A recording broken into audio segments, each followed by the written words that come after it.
right.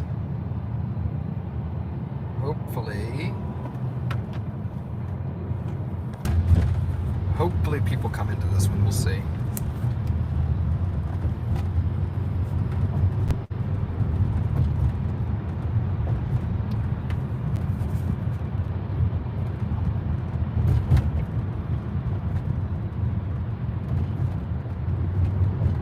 Okay, cool. We got some people coming in. Welcome everyone. Sorry about the last live stream. Okay, cool. Sound is clear now. Yeah, I was using my AirPods and then they just stopped working for some reason. I don't think the battery was dead on them. Yeah, hopefully people can keep coming in. I don't really know what the other side of the live stream looks like. Like what happens when I cut out? Do people like know I switched it and everything?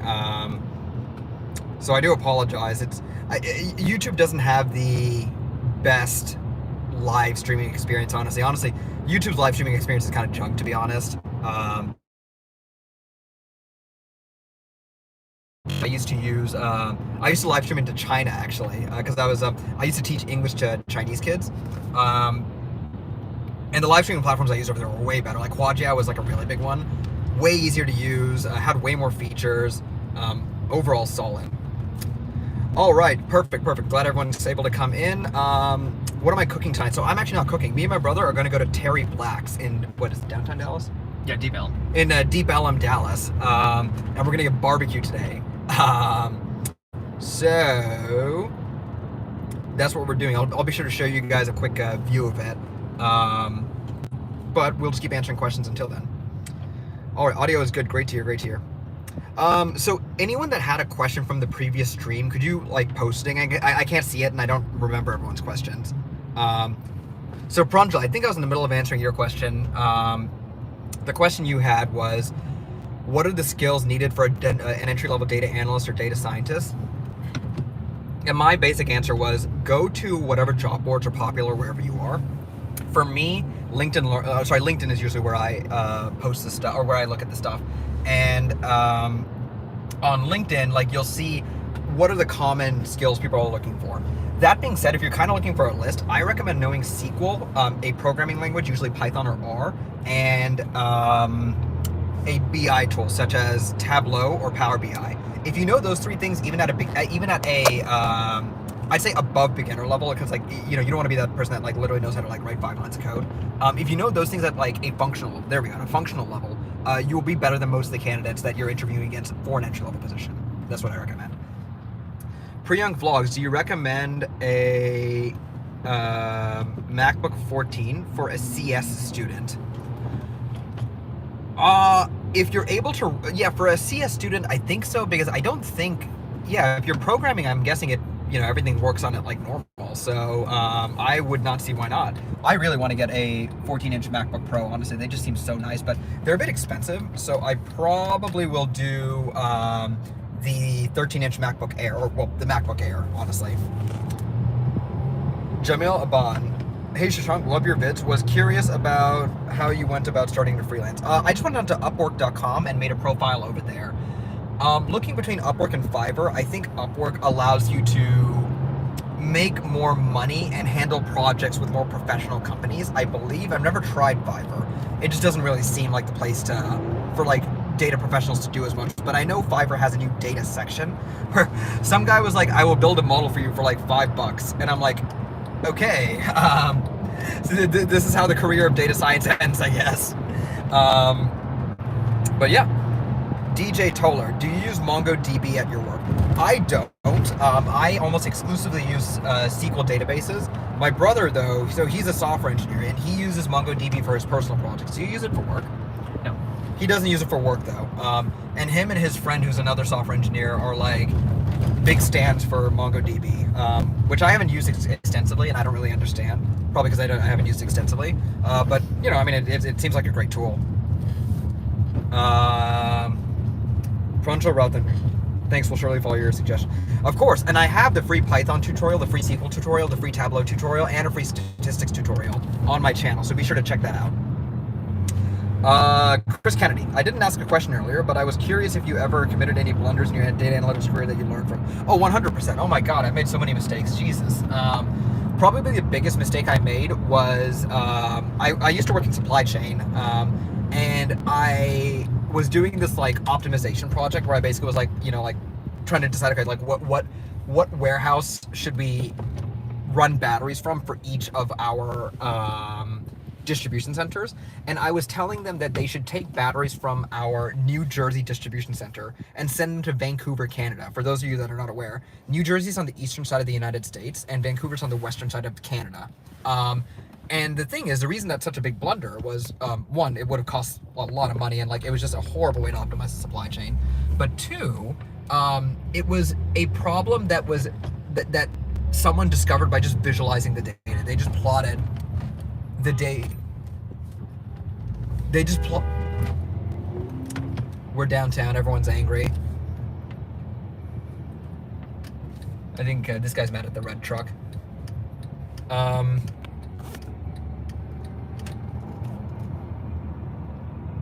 But yeah, so that blunder, I didn't visualize the data to see that, oh wait, like it looks like something from New Jersey is going all the way to Vancouver.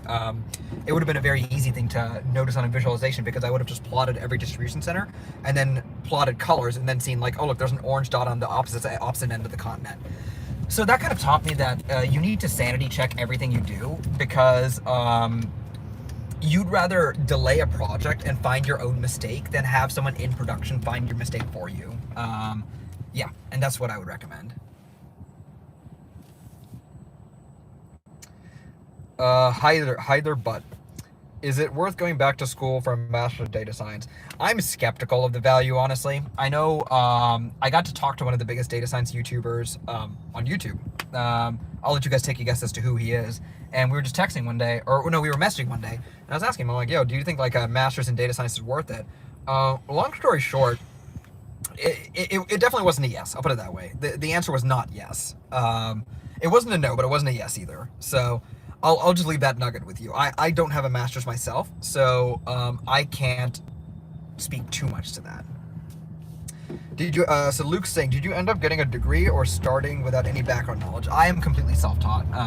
I have zero knowledge of data, coding, nothing from my school. Kind of just like sat down and learned all of it either at the workplace or by myself. My degree's in chemistry. Sonal Mathur, not sure if you already answered this from earlier part of the stream, but is there a big difference between a product analyst and a data analyst besides the scope of work? I think the scope of work is really what the difference is here, and data analysts probably will use more advanced techniques because they're more focused on just like analyzing all kinds of data. But I don't know too much about product analysts to comment too hard on that.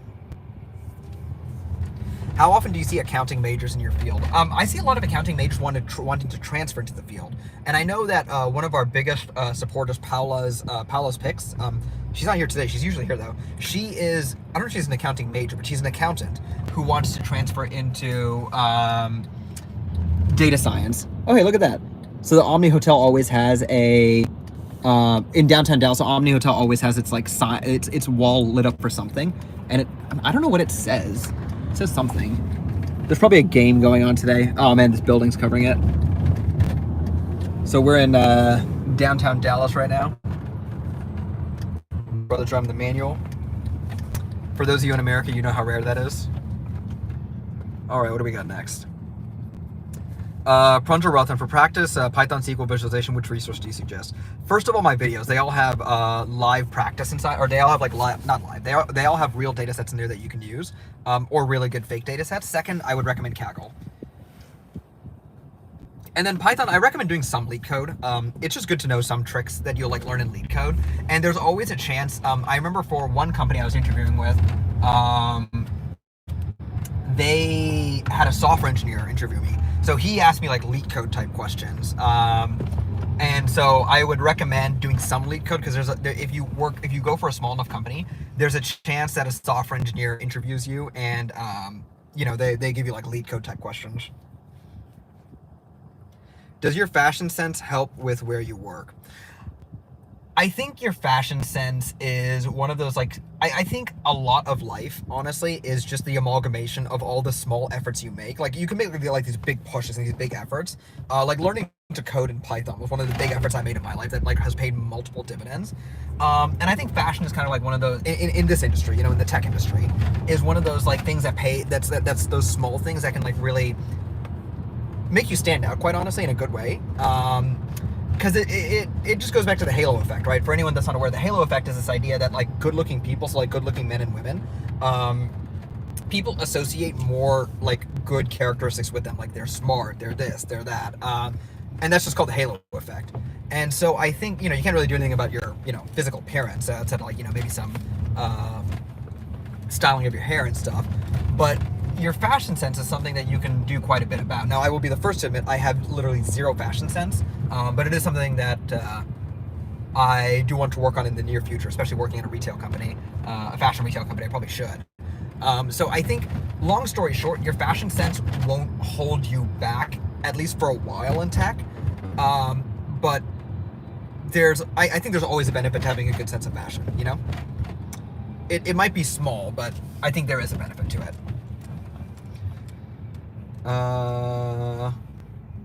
Chris Kennedy, how often do data analysts have their work reviewed by other data analysts?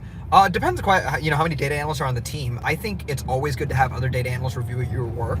And on certain parts of my team, you see that all the time, where like they keep handing off parts to each other. So if one part fails, it's quite obvious, and people catch it and they help each other out. But in other parts of our team, the data analyst is working directly with the stakeholder, the business stakeholder, and usually the stakeholder will be the first one to realize there's a problem in the data. So I would say it really just depends on the dynamics of your team. Hi there, Bud. Do you live in Dallas? Currently, yes, but I'm moving to Seattle next week.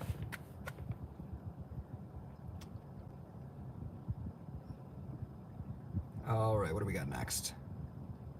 Luke Singh, do you think mid-20s is too late to start doing data science? I did make a MECE, and I'm currently planning on transferring my career to data science. Well, first of all, praise be upon you for being able to do MECE. I've only heard of the horrors of mechanical engineering is hard as hell, right? Really hard. Yeah, so my brother went to Texas A&M, which is like a really good engineering university, and like everyone there is an engineer. And MECE is an electrical engineer, so like basically the ones that torture themselves. I think it's like electrical, chemical, and then MECE. Yeah, so his ranking of difficulty of engineering is what you said? Electrical number 1, chemical number 2, MECE number 3. You heard it here first. Electrical first, chemical second, MECE third. So yeah, I mean, power to you. Your mid-20s is definitely not too late. I'm in my mid-20s and I know people that want to transfer into the field, and like you can totally do it. What I would always say with someone who has experience that wants to like transfer into the field, make sure you don't throw away that experience. And this applies more to people who have like 20 years of experience or something like that, but like all that experience, try and find ways you've analyzed data. There's a lot of it out there. And we're all analysts in some ways. So I would say take advantage of the fact that you probably have analyzed data at some point in time in your career. Also, I see we have 27 people in the live stream, but we only have 4 likes. Let's see if we can boost those numbers for the YouTube algorithms. The almighty YouTube gods must be pleased, and they feast on likes, comments, and subscriptions. So make sure you subscribe if you haven't already, and like the video, please. All right, let's see what else we got. Luke, I'm 49, getting into it, so no mid-20s is not too late. Yeah, O'Kelly, great to see. I always love seeing you on these streams. One thing I've heard that people seem to like about these streams is that they're a good way of keeping people like motivated on the track. And that's why I like to do them every week, to answer your questions and just like show you guys that like just a little bit of work every single day, or every couple of days a week can pay major dividends in the field. Like I was able to, because of, and I'm not saying there's a direct correlation or anything, but because I picked up certain key skills, I was able to double my salary in 1 year, from being basically below 6 figures to above, or well, not above 6 figures, but in 6 figures. And a good chunk of that was just like consistent work during the early days of the pandemic. So it's definitely something that is very doable. And if anyone, none of you like met me, but like you'll know that like my disposition does not behoove me to sitting behind a computer for 8 hours a day, but once you start getting good at something, it's fun just doing it.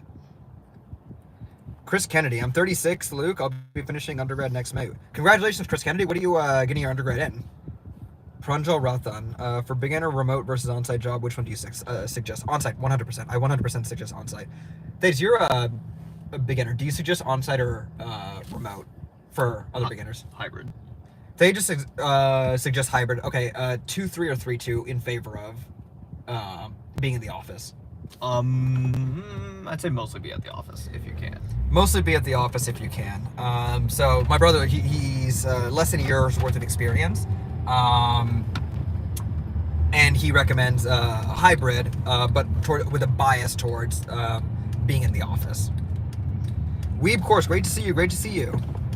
Omar said, Sade, did you go to Texas A&M or Emory? Did you major in data science? I'm a statistics graduate from Virginia Tech. Hey, VTech, let's go. My brother went to A&M. I went to Emory. And I graduated in chemistry. He graduated in industrial engineering. Statistics is a great graduate degree to have, or is a great degree to have in the field of data science. Ademola, how can one transition from data analyst to data scientist on average? How many years does it take? Years is a bit of a weird question. I think it really just depends on your company and their policy towards like hiring people. I think it depends on your company and your education. If you have a master's degree, it's significantly easier to get into the world of data science. Outside of that, I think it really just depends on like how your company decides to handle it. So, I mean, you could do it in like less than a year, just depending on your company, honestly. And like, when a position opens, are you as a data analyst, like, are you constantly telling your leadership, hey, I want this position? That way you're the first person that comes into their mind when they're like, okay, let's hire someone for this job, you know? Sai Teja. Hey, Sai Teja. I want to enroll in upskilling programs that you recommend. I don't, I mean, I have a free Python course, a free SQL course, a free Tableau course, and a free statistics course on my channel. I recommend using those first before you pay for anything. I always recommend, I think you don't have to pay a single cent to upskill. That being said, there are benefits to the programs in which you pay for, like they are like quote unquote better. Like DataCamp is really good. But I would highly recommend trying to do it for free before you pay for something. That's just my philosophy towards life in general. Like if you can do something for free, and you know, it's not gonna, you know, cost you a ton, like you should at least try it, you know, try the free version before you decide to pay for something. All right, what do we got? Who's next? You good? Yeah. Thanks for the Q&A. Keep up the good work. Of course, man. Sandeep Sony, Sony, brother, thank you. Of course.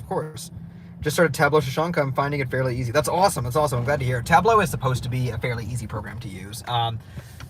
What gets complicated with Tableau is when you have like data that doesn't fit into Tableau's like model of the world very cleanly. That's when stuff starts to get really difficult with it. Would it be, DJ Toller, would it be easier to transition from data analyst to data engineer, or data analyst or data engineer to data, wait, data analyst to data engineer or to data scientist? It's easier to, excuse me. The jobs of data analyst and data scientist are more similar than the jobs of data engineer and data analyst, in my opinion. Oh, Sono, you went to Emory. Awesome. What class are you in? I was a class of 2017. Sunny Gajar. What would be expected salary for a grad student in data science versus a data analyst? It really depends. Because data science salaries, and part of the reason I want to become a data scientist myself, is that data scientist salaries like can basically go to the moon. Like it's data scientists can be paid in the 300Ks in their 30s if they're good enough, honestly, and if they work for a certain, like, you know, like for like companies that are willing to pay that much money. So sorry, what was the question? And you will most likely be paid less as a data analyst, although I've met data scientists that are paid in the like mid 5 figures. I think if you have a graduate degree and you're like going to be a data scientist and you know how to program, like that's a key thing. Like a lot of not a lot, but some data scientists I've met don't know how to program. But if you know how to program, you're a data scientist and you're working at like a large company, you should be making 6 figures or like very high 5 figures. They may lowball you because you have no experience. But with a graduate degree, you know how to program, you're a data scientist, you're at a large company, something like Nordstrom or something, you know, for example, you should be paid 6 figures. I'll put it that way. And a data analyst, you can justify 5 figures. But if you're a senior data analyst, then I would say shoot for 6 figures on a West Coast company. Hey, Guy Thompson, great to see you. All right, guys, I'm going to be ending the live stream soon. I just want to show you guys Terry Black's before we head out. So, Guy... How do you see what the parking situation's like? Okay. Yeah, so, Guy, we are at Terry Black's in downtown Dallas right now, near Deep Ellum. So, just a heads up. Chris Kennedy, my degree is in health information management with a focus in data analytics, hoping to get into clinical data and analytics next year. Well, awesome. Congratulations. Luke Singh, out of curiosity, why did you change from chemical engineering to data analyst? Story time. Also for your brother too. So I was in chemical engineering. Is it okay? We have to pay, so let me see how much it is. Yeah. If it these things, don't worry about it. I'll just pay for it. These things are usually not that bad. Okay. But here you go. It's a scanning thing, like a QR code. Oh, okay. Okay, I'm class of 2017 too, just so we have so many. Oh my god, that's crazy. Yeah, hit me up on LinkedIn, send me a message or something. Or I'll remember your, I'll screenshot it. I'll send a connection out to you. That's crazy. I didn't know you were class of 2017 as well. That's what a small world. Wait, Omar, you're class of 2018. Awesome. Yeah. Yeah, go ahead and send me a connection if you can, or like follow me. I'll send connections to both of y'all. Got to keep the Emory spirit strong. All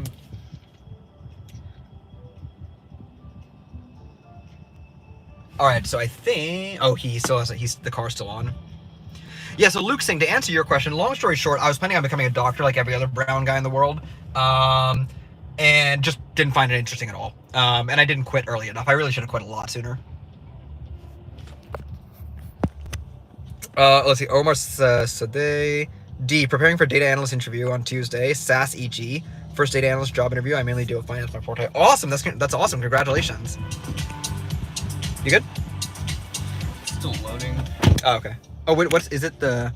Oh, I wish I had the app already. Are the skills needed for data architect versus data engineer the same? It's similar, but they're very different. A data engineer is very focused on getting data into databases and making sure it like flows very cleanly. A data architect engineers like entire databases. Scythe, you had a question. Okay. Wait, Scythe, Scythe, where's your question? 051. Oh, I can't scroll through the thing, so.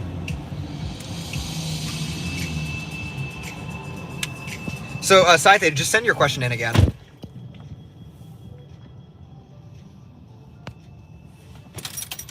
PhD in machine learning worth it? A PhD might be worth it. At the end of the day, is a PhD worth it? Depends on what your objectives are. If your objectives are to make a ton of money, I mean, you can make a ton of money without a PhD, which is why the question of like, is a PhD worth it, has more to do with like, do you care about what you're doing? I can't imagine spending that many years studying, researching, and not getting paid that much to do it, and not having a passion for the work I was doing, so I don't know if your idea is to get paid a ton of money, there are probably better ways to do it. We're good? Yep, sweet. All right, guys, I'm gonna show you Terry Black's, and I'm gonna log out.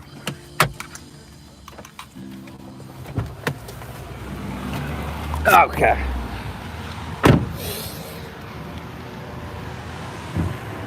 Also, they're curious about your story of why you quit industrial engineering, if you're interested in sharing. Yeah, sure. Okay, so this is my brother. He has longer hair than me.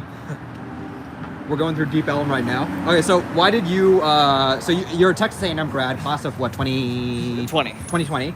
Yeah, we're 3 academic years apart, and he got a degree in industrial engineering, but ran away from jobs in industrial engineering like the plague. Why is that? Yeah, so I did an internship in an HVAC factory like a couple of years ago, and it was interesting, but it definitely wasn't for me. Like the sort of like, the lifestyle of like going in super early. You don't get to control your times. You don't get to really control what you do. It can get very political, like corporate politics sort of thing. And I thought software would be less like that, and so far I've been right. But in 2020 was kind of like when I made the final decision to like switch into software. So in my undergrad years, I kind of learned programming on the side. I maybe knew like 30% of what an undergrad or like a fresh grad should know, but so I wasn't starting completely from scratch. But once the pandemic hit and all the factories started closing down, supply chain jobs started going away, and software was doing just fine. They were hiring just as normal. I had friends who were going into manufacturing and supply chain. They had internships and offers, like full-time offers, rescinded from big companies like Toyota. So it's like, my entire major was kind of like screwed by the pandemic. So I decided I wasn't really, I was pointlessly applying and getting no response from supply chain companies. So I decided to just learn how to code.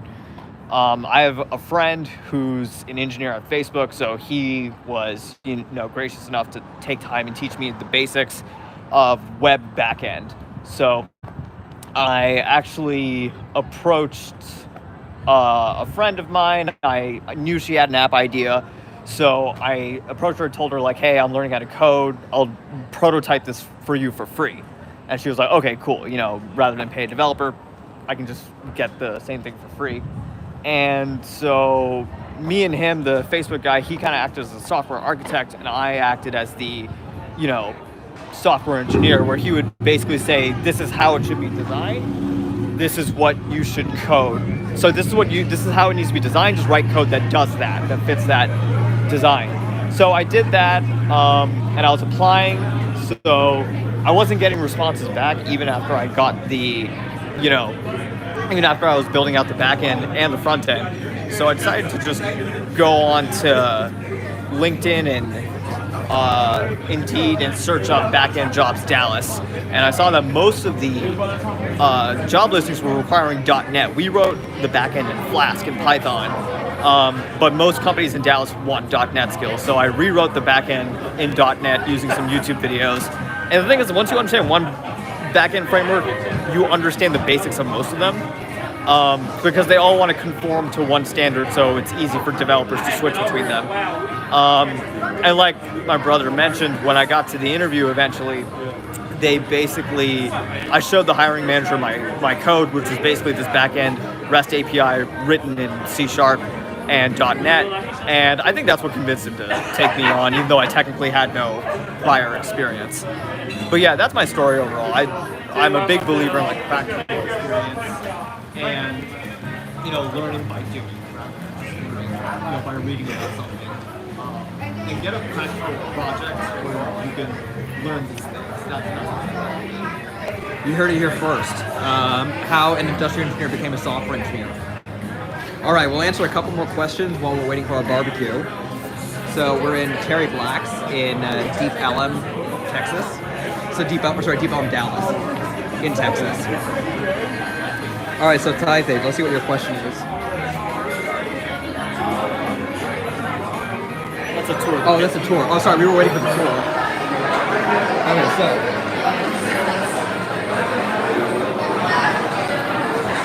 Let's see. Side thing, let's see.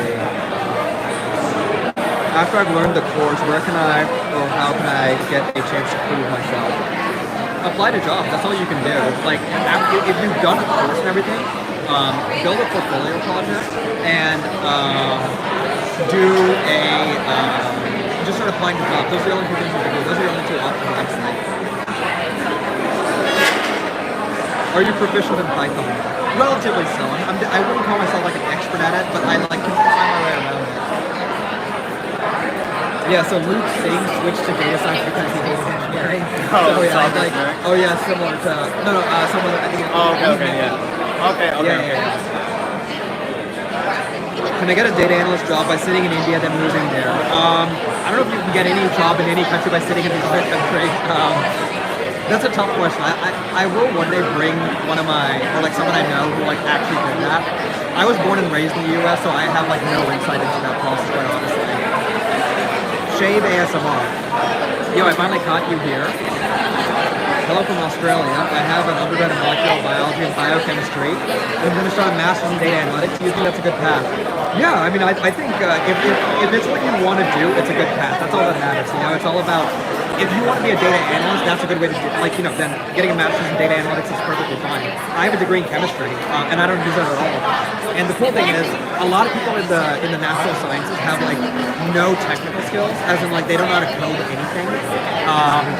But coding is becoming more and more influenced in the world of the natural sciences. So, you might have a very unique set of skills. What are you drinking tonight? A beer for sure. All right, guys, it's time for me to head out.